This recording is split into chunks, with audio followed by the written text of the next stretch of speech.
Hello everyone, एक बार फिर से आप सभी का क्रेजी जीके ट्रिक के वीकली करंट अफेयर की सीरीज में स्वागत है। तो फ्रेंड्स, आज के इस सेशन में देखिए हम 15 से लेकर 21 जुलाई तक के सभी करंट अफेयर को एक एक करके यहाँ पर डिटेल में डिस्कस करने वाले हैं। वीडियो बहुत ही इंपॉर्टेंट है, इसलिए वीडियो में एंड तक बने रहिएगा। पसंद आए तो लाइक और शेयर कर दीजिएगा। आज के करंट अफेयर का सबसे पहला क्वेश्चन देखिए, रूस में आयोजित अंतर्राष्ट्रीय रेत मूर्ति कला चैंपियनशिप में किस भारतीय कलाकार ने गोल्डन सैंड मास्टर अवार्ड अपने नाम किया?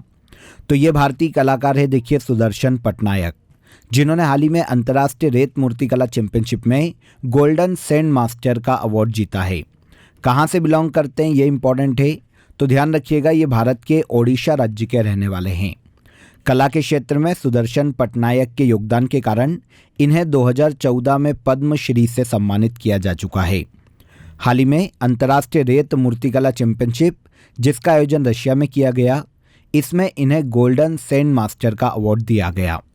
आंसर हो जाएगा सुदर्शन पटनायक।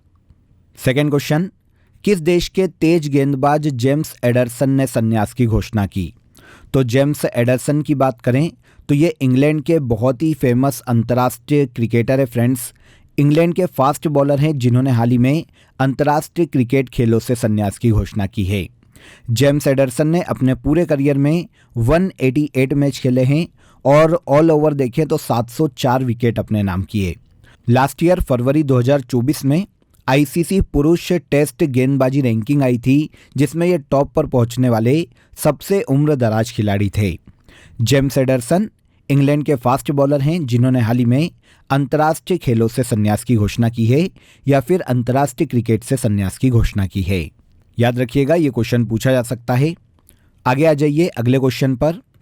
15 जुलाई को नेपाल के प्रधानमंत्री के रूप में किसने शपथ ग्रहण की? 15 जुलाई को हाल ही में नेपाल के पीएम के रूप में नियुक्त किया गया है केपी शर्मा ओली को। केपी शर्मा ओली नेपाल में कम्युनिस्ट पार्टी ऑफ नेपाल के अध्यक्ष हैं, जिन्होंने 15 जुलाई को चौथी बार नेपाल के पीएम के रूप में शपथ ली है।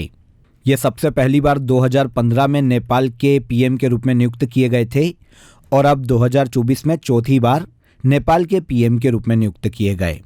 नेपाल के प्रेसिडेंट की बात करें तो ये भी पूछा जा सकता है। नेपाल के प्रेसिडेंट है रामचंद्र पौडेल और नेपाल के हाल ही में नए पीएम कौन बने? तो ये है KP Sharma Oli.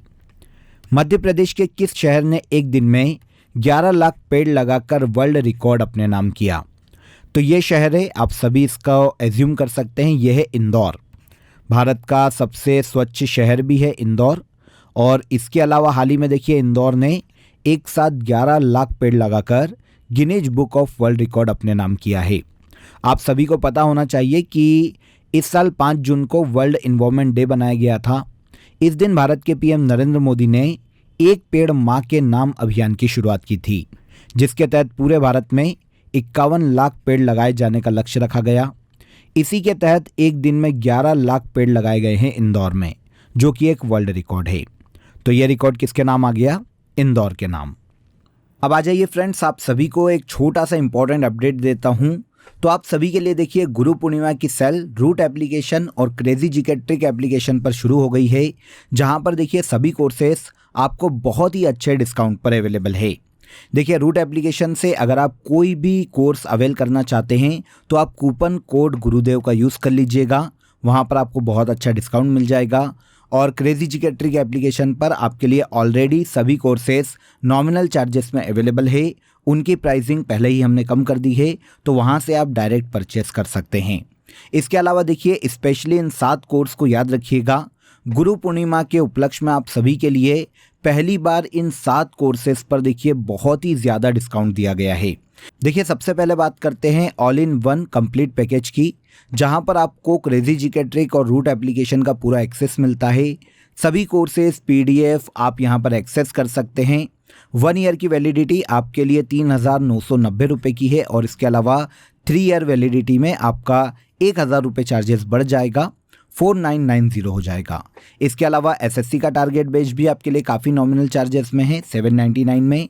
Railway target batch अगर आप ज्वाइन करना चाहते हैं तो ये भी आपके लिए काफ़ी नॉमिनल चार्जेस में आपको देखने को मिल जाएगा।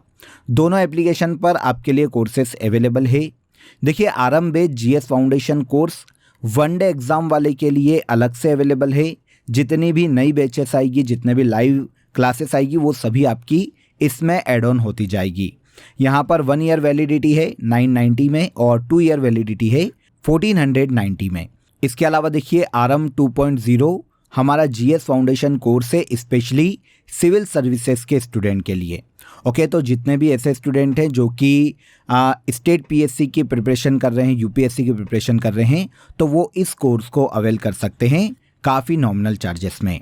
तो आई होप आपको समझ में आया होगा। गुरु पूर्णिमा की आपके लिए 2 दिन के लिए सेल है, तो आप फ़ायदा उठाइए। रूट एप्लीकेशन और क्रेजी जीके ट्रिक एप्लीकेशन दोनों ही जगह आपके लिए बहुत ही डिस्काउंट में, बहुत ही अच्छे डिस्काउंट में सभी कोर्सेस और पीडीएफ अवेलेबल है। अगर कोई भी आपको डाउट आता है, कोई भी आपकी क्वेरी है, तो यहाँ पर आपको हेल्पलाइन नंबर दिया गया है, आप इस पर कॉल करके अपनी क्वेरी सॉल्व कर सकते हैं। आई होप अपडेट अच्छा लगा होगा। नेक्स्ट क्वेश्चन पर आइए। इसके बाद आगे, भारत के किस अनुसंधान संस्थान ने वन साइंटिस्ट वन प्रोडक्ट योजना की शुरुआत की? वन साइंटिस्ट वन प्रोडक्ट योजना ये घोषणा की गई है Indian council of agricultural research के द्वारा। मतलब भारतीय कृषि अनुसंधान परिषद ने हाल ही में वन साइंटिस्ट वन प्रोडक्ट योजना की शुरुआत की है। वन साइंटिस्ट वन प्रोडक्ट योजना 5 वर्षों तक चलाया जाएगा, जिसमें शुरुआती दौर में उच्च उपज वाली जितनी भी तिलहनी और दलहनी फसलें हैं उन पर रिसर्च की जाने वाली है। इसके अलावा देखिए कृषि और पशुपालन में अनुसंधान को बढ़ावा देने के लिए भी इस योजना को हाल ही में शुरू किया गया। तो वन साइंटिस्ट वन प्रोडक्ट योजना भारतीय कृषि अनुसंधान परिषद की योजना है, जिसकी स्थापना 1929 में की गई थी और इसका हेडक्वार्टर नई दिल्ली में स्थित है। इंग्लैंड को हराकर किस देश ने यूरो कप 2024 का खिताब जीता? पहला फैक्ट तो आपको ये पता होना चाहिए कि यूरो कप किससे संबंधित प्रतियोगिता है। तो यूरो कप की बात करें तो ये फुटबॉल से संबंधित प्रतियोगिता है। हर 4 साल में इसका आयोजन यूरोपीय फुटबॉल महासंघ के द्वारा करवाया जाता है और इसकी शुरुआत 1960 में की गई थी। 2024 में यूरो कप का आयोजन जर्मनी में किया गया, जहां पर देखिए फाइनल मुकाबले में स्पेन ने इंग्लैंड को हराकर यूरो कप का खिताब 2024 में अपने नाम किया है। वैसे ये स्पेन का चौथा यूरो कप का खिताब है, क्योंकि इसके पहले 1964 में, 2008 में और 2012 में भी स्पेन ने ही यूरो कप का खिताब अपने नाम किया था। इस साल 2024 में यूरो कप का 17वां संस्करण खेला गया। जर्मनी में इसका आयोजन किया गया, जिसमें स्पेन विनर रहा और रनर अप इंग्लैंड की फुटबॉल टीम रही है। तो यूरो कप 2024 का खिताब स्पेन की फुटबॉल टीम ने अपने नाम किया है। आंसर सी यहां पर करेक्ट हो जाएगा। विश्व के पहले world audio visual entertainment summit का आयोजन किस देश में किया जाएगा? वर्ल्ड के पहले world audio visual entertainment summit का आयोजन किया जाएगा इस साल नवंबर 2024 में इंडिया में। भारत के गोवा में world audio visual entertainment summit, जो कि वर्ल्ड की पहली ऐसी समिट है, इसका आयोजन किया जाने वाला है। उद्देश्य की बात करें तो मनोरंजन के क्षेत्र में भारत में सस्टेनेबल डेवलपमेंट और निवेश को आकर्षित करना world audio visual entertainment summit को आयोजित किए जाने का मुख्य उद्देश्य है। इस साल नवंबर 2024 में इसका आयोजन भारत के गोवा राज्य में किया जाएगा। चर्चा में रहा विंझिजिम अंतर्राष्ट्रीय पोर्ट किस राज्य में स्थित है? देखिए काफ़ी पहले हमने इसको डिस्कस किया था। इम्पॉर्टेंट पोर्ट है क्योंकि ये भारत का पहला शिपमेंट पोर्ट है। हाल ही में देखिए यहाँ पर पहली शिप पहुंची है केरल के तिरुवनंतपुरम में विंझिजम इंटरनेशनल पोर्ट पर। तो ये भारत के केरल राज्य में स्थित है, याद रखिएगा। इंडिया का पहला deep water container transshipment port कौन सा है? तो केरल का Vizhinjam international port. Next, DD Robocon India 2024 का आयोजन कहाँ किया जा रहा है? तो डीडी रोबोकॉन इंडिया 2024 का आयोजन किया जा रहा है नई दिल्ली में। देखिए है क्या, तो रोबोटिक्स के क्षेत्र में इंजीनियरिंग छात्रों के बीच में तकनीकी कौशल, इनोवेशन और टीम वर्क को बढ़ावा देना डीडी रोबोकॉन इंडिया प्रोग्राम को आयोजित किए जाने का मुख्य उद्देश्य है। इस कार्यक्रम में देखिए 45 से अधिक कॉलेज, इंस्टीट्यूशन और यूनिवर्सिटीज़ के 750 से अधिक छात्र पार्टिसिपेट करेंगे और जो भी विनर टीम रहेगी वो इसी साल वियतनाम में आयोजित होने वाले international Asia Pacific broadcasting union Robocon में भारत का प्रतिनिधित्व करेगी। तो इसके लिए डीडी रोबोकॉन इंडिया 2024 प्रोग्राम का आयोजन इस साल नई दिल्ली में किया गया। अगला क्वेश्चन इंपॉर्टेंट है, नोट कीजिएगा। विंबलडन 2024 का मेन सिंगल और विमेन सिंगल का टाइटल किसने जीता? देखिए, आपको पता होना चाहिए कि साल में 4 बड़े ग्रैंड स्लैम टेनिस टूर्नामेंट आयोजित किए जाते हैं। अगर हम टाइम वाइज चले तो साल के सबसे पहले शुरुआत में आयोजित किया जाता है ऑस्ट्रेलियन ओपन, फिर आयोजित किया जाता है फ्रेंच ओपन दूसरे नंबर पर, तीसरे नंबर पर विंबलडन जिसकी हम बात कर रहे हैं, और चौथे नंबर पर अगस्त सितंबर में आयोजित किया जाएगा अमेरिकी ओपन। तो इस तरीके से 4 ग्रैंड स्लैम टेनिस टूर्नामेंट आयोजित किए जाते हैं। हाल ही में देखिए विंबलडन 2024 का आयोजन किया गया था, जिसमें मेन सिंगल का खिताब कार्लोस अल्कराज ने अपने नाम किया, और विमेन सिंगल की बात करें तो ये बारबोरा क्रेजिकोवा ने अपने नाम किया है। तो आंसर हो जाएगा यहाँ पर आंसर ए। दोनों की बात करते हैं कि ये किस देश से हैं। तो देखिए, कार्लोस अल्कराज ने, जो कि स्पेन के टेनिस खिलाड़ी हैं, फाइनल में सर्बिया के नोवाक जोकोविच को हराया और विंबलडन ओपन में मेन सिंगल का खिताब अपने नाम किया। बारबोरा क्रेजिकोवा की बात करें तो ये चेक रिपब्लिक की टेनिस प्लेयर है, जिन्होंने फाइनल में जैस्मिन पाओलिनी को हराया, जो कि इटली की टेनिस प्लेयर है। तो इस तरीके से बारबोरा क्रेजिकोवा विंबलडन 2024 में विमेन सिंगल का टाइटल जीतने वाली टेनिस प्लेयर है। तो दोनों आपको पता चल गए। विंबलडन 2024 में मेन सिंगल का खिताब कार्लोस अल्कराज ने अपने नाम किया और विमेन सिंगल का खिताब बारबोरा क्रेजिकोवा ने अपने नाम किया। क्लियर? तो हम अगले क्वेश्चन पर आ जाते हैं। किस देश ने अंतर्राष्ट्रीय पुरुष फुटबॉल चैंपियनशिप कोपा अमेरिका 2024 का खिताब जीता? देखिए, पहला फैक्ट तो आपको ये नोट करना चाहिए कि ये फुटबॉल चैंपियनशिप है कोपा अमेरिका। साउथ अमेरिकी कंट्रीज के मध्य में इस फुटबॉल चैंपियनशिप का आयोजन किया जाता है हर साल। 2024 में ये 48वां संस्करण था, जिसमें कुल 16 देशों की टीमों ने पार्टिसिपेट किया था, और इसमें विनर रही है अर्जेंटीना की फुटबॉल टीम, जिसने फाइनल में कोलंबिया को हराकर ये खिताब अपने नाम किया है। तो कोपा अमेरिका 2024 का खिताब अर्जेंटीना की फुटबॉल टीम ने कोलंबिया की टीम को हराकर अपने नाम किया।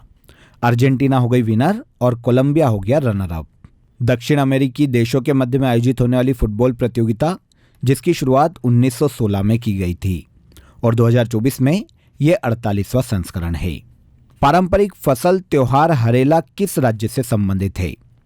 पारंपरिक फसल त्योहार हरेला उत्तराखंड राज्य से संबंधित है। उत्तराखंड में देखिए 16 जुलाई को हाल ही में हरेला त्योहार मनाया गया, जो कि एक प्रकार का फसल और वृक्षारोपण से संबंधित त्योहार है। नॉर्मली इस त्योहार में उत्तराखंड के जो लोग हैं वो हरियाली, पीस, प्रॉस्पेरिटी और पर्यावरण संरक्षण के तौर पर इस त्योहार को सेलिब्रेट करते हैं। तो हरेला त्योहार उत्तराखंड राज्य में मनाया जाने वाला फसल त्योहार है। इसके बाद अगले क्वेश्चन पर आ जाते हैं। हाल ही में किस भारतीय को प्रसिद्ध हंस वॉन हेंटिंग पुरस्कार 2024 से सम्मानित किया गया? तो हंस वॉन हेंटिंग पुरस्कार 2024 के चोकलिंगम को हाल ही में दिया गया है। के चोकलिंगम की बात करें तो ये मद्रास यूनिवर्सिटी के अपराध विज्ञान विभाग के संस्थापक सदस्य हैं। विक्टिमोलॉजी के क्षेत्र में इनकी रिसर्च के कारण, इनके योगदान के कारण हाल ही में इन्हें हंस वॉन हेंटिंग पुरस्कार से सम्मानित किया गया। वर्ल्ड सोसाइटी ऑफ विक्टिमोलॉजी हर साल विक्टिम साइंस में योगदान के लिए हंस वॉन हेंटिंग अवार्ड प्रदान करती है। 2024 में यह अवार्ड के चोकलिंगम को दिया गया, जो कि मद्रास यूनिवर्सिटी से संबंधित है। नीति आयोग ने नीति गियर शिफ्ट चैलेंज शुरू किया है। नीति गियर शिफ्ट चैलेंज का संबंध किससे है? तो देखिए, नीति आयोग ने हाल ही में नीति गियर शिफ्ट चैलेंज की शुरुआत की, जिसका मुख्य उद्देश्य जीरो इमिशन ट्रक्स के डेवलपमेंट में तेजी लाना है। आंसर हो जाएगा आंसर ए। हाल ही में नीति आयोग ने ई फास्ट इंडिया पहल के हिस्से के रूप में नीति गियर शिफ्ट चैलेंज की शुरुआत की घोषणा की है। पूरे भारत में जीरो इमिशन ट्रक्स अपनाने में तेजी लाना नीति गियर शिफ्ट चैलेंज का मुख्य उद्देश्य है। इसके तहत देखिए, नीति आयोग जितने भी स्टूडेंट हैं, जितने भी ट्रांसपोर्ट सर्विस प्रोफेशनल्स हैं, जितने भी रिसर्चर्स हैं, उनको जीरो इमिशन ट्रक्स के मॉडल बनाने के लिए आमंत्रित करने वाला है। तो ये नीति आयोग का इनिशिएटिव है, नीति गियर शिफ्ट चैलेंज, जिसका मुख्य उद्देश्य है जीरो इमिशन ट्रक्स के निर्माण में तेजी लाना, ताकि भारत में सड़क आधारित माल परिवहन को कार्बन मुक्त घोषित किया जा सके। तो आंसर मिल गया, आंसर ए यहाँ पर सही हो जाएगा। इसके बाद अगले क्वेश्चन पर आएंगे फ्रेंड्स। जुलाई 2024 को यूरोपीय संसद के अध्यक्ष के रूप में किसे नियुक्त किया गया?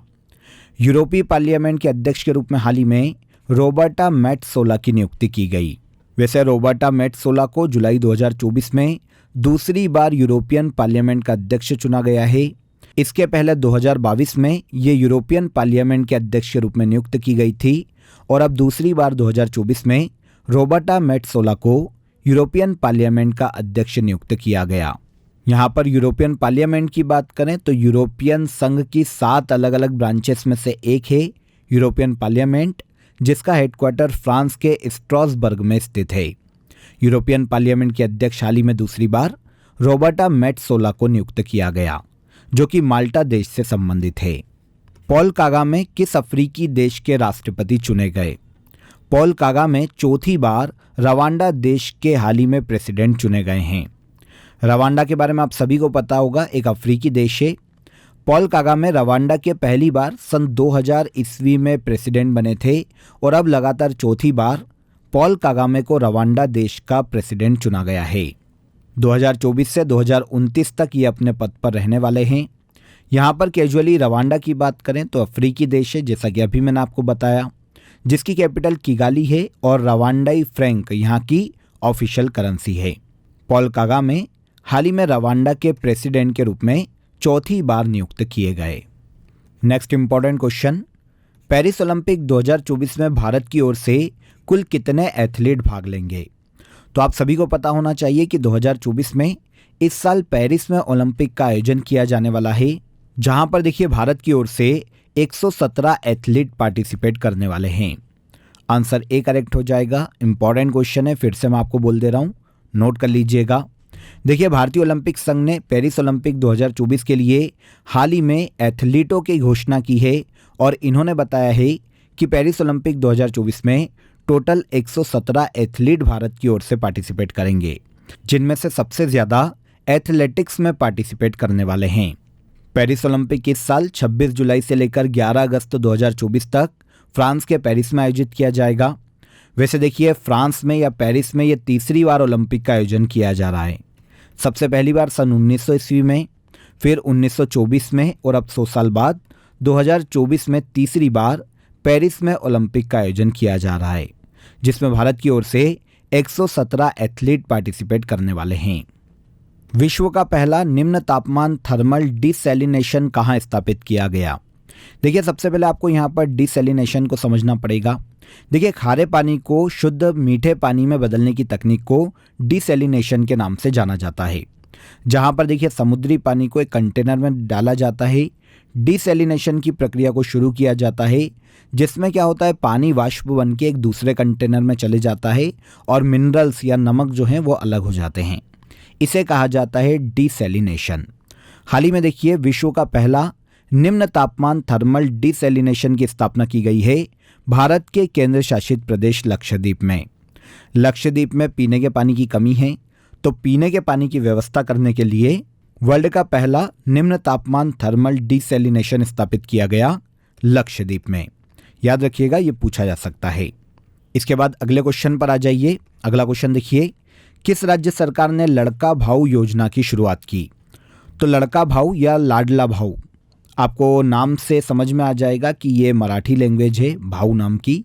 तो लाडला भाऊ या लड़का भाऊ योजना, इसकी शुरुआत हाल ही में महाराष्ट्र सरकार के द्वारा की गई। आंसर हो जाएगा यहाँ पर आंसर ए।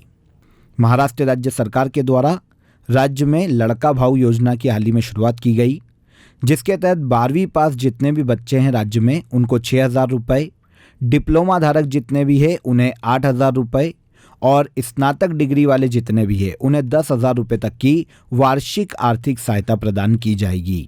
राज्य के युवा पुरुषों को आर्थिक सहायता प्रदान करना और उन्हें आत्मनिर्भर बनने के लिए प्रेरित करना लड़का भाऊ योजना का मुख्य उद्देश्य है। किस राज्य सरकार ने शुरू की? तो इसकी घोषणा या इसकी शुरुआत की है महाराष्ट्र सरकार ने। नेक्स्ट क्वेश्चन, किस भारतीय पैरा खिलाड़ी को एशियन पैरालंपिक कमेटी ने साउथ एशिया के लिए प्रतिनिधि के रूप में नियुक्त किया है? तो भारत की पैरा खिलाड़ी ये हो जाएगी दीपा मलिक। आंसर हो जाएगा डी। काफ़ी फेमस है दीपा मलिक, भारत की पैरा ओलंपिक खिलाड़ी है। इन्हें हाल ही में देखिए एशियन पैरालंपिक कमेटी ने साउथ एशिया के लिए अपना रिप्रेजेंटेटर नियुक्त किया है। साउथ एशिया के देशों में पैरा गेम्स के विकास और उन्हें प्रमोट करने की जिम्मेदारी हाल ही में दीपा मलिक को दी गई।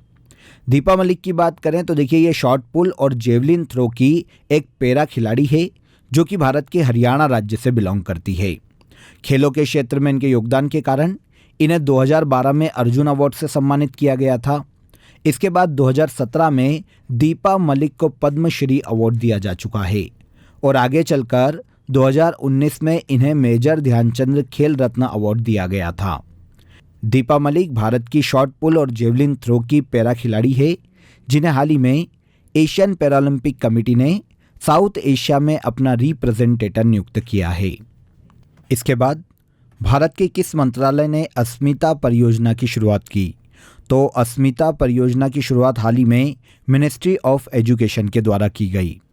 योजना क्या है इसकी बात करें तो देखिए इस परियोजना का लक्ष्य 5 वर्षों के भीतर 22 भाषाओं में 1000 बुक्स तैयार करना है और इसके अलावा जून 2025 तक आर्ट, साइंस और कॉमर्स से रिलेटेड 1800 पाठ्य पुस्तक तैयार करना अस्मिता परियोजना का मुख्य उद्देश्य है।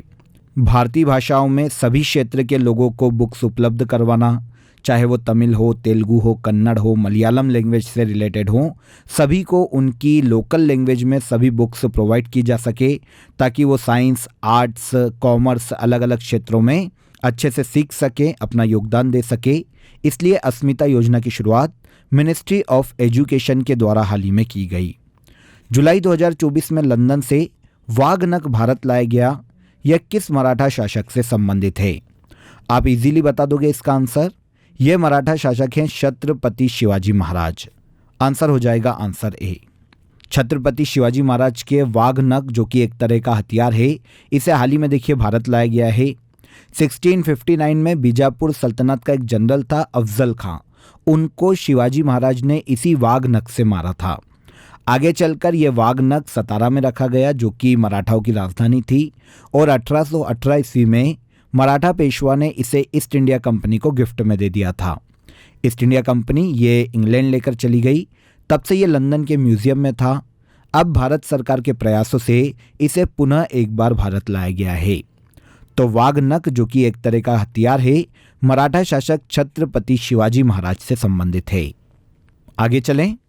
भारत में नशीली दवाओं की तस्करी और दुरुपयोग को रोकने के लिए कौन सी हेल्पलाइन शुरू की गई? भारत में नशीली दवाओं की तस्करी और दुरुपयोग को रोकने के लिए हाल ही में मानस इनिशिएटिव की शुरुआत की गई है जो कि एक हेल्पलाइन नंबर भी है टोल फ्री जो कि 1933 है। इसके अलावा एक वेब पोर्टल है, एक मोबाइल ऐप है और उमंग ऐप को भी इसमें इंक्लूड किया गया है। भारत के केंद्रीय गृह मंत्री अमित शाह ने हाल ही में मानस हेल्पलाइन की शुरुआत की है ताकि भारत में नशीली दवाओं की तस्करी को रोका जा सके, उसके दुरुपयोग को रोका जा सके। आंसर हो जाएगा आंसर सी। चर्चा में रहा राजाजी नेशनल पार्क किस राज्य में स्थित है? राजाजी नेशनल पार्क देखने को मिलेगा हमें भारत के उत्तराखंड राज्य में। काफ़ी फेमस है फ्रेंड्स। हाल ही में यहाँ पर टाइगर कंजर्वेशन फाउंडेशन की स्थापना की गई है। टाइगर कंजर्वेशन फाउंडेशन की स्थापना होने के बाद वन्यजीव संरक्षण से संबंधित जितने भी प्रोग्राम यहाँ पर चल रहे हैं उनमें और ज़्यादा तेजी आएगी। तो राजाजी नेशनल पार्क इसीलिए हाल ही में सुर्खियों में रहा जो कि भारत के उत्तराखंड राज्य में स्थित है। उत्तराखंड में इस नेशनल पार्क की स्थापना 1983 में की गई थी और इसे टाइगर रिजर्व घोषित किया गया था 2015 में। राजाजी नेशनल पार्क भारत के उत्तराखंड राज्य में स्थित है। इसके बाद आज के वीकली करंट अफेयर का सबसे लास्ट क्वेश्चन देखिए। विदेश मंत्री एस जयशंकर ने किस देश में भारत के पहले विदेशी जन औषधि केंद्र का इनॉग्रेशन किया? तो भारत के पहले विदेशी जन औषधि केंद्र का इनॉग्रेशन भारत के विदेश मंत्री एस जयशंकर ने मॉरिशस देश में किया है। दोनों देशों के मध्य में किफ़ायती जेनेरिक दवाइयाँ उपलब्ध करवाना इस पहले विदेशी जन औषधि केंद्र को स्थापित किए जाने का मुख्य उद्देश्य है। तो 18 जुलाई को मॉरिशस में विदेशी जन औषधि केंद्र का इनॉग्रेशन विदेश मंत्री एस जयशंकर के द्वारा किया गया। आंसर हो जाएगा आंसर सी। क्लियर?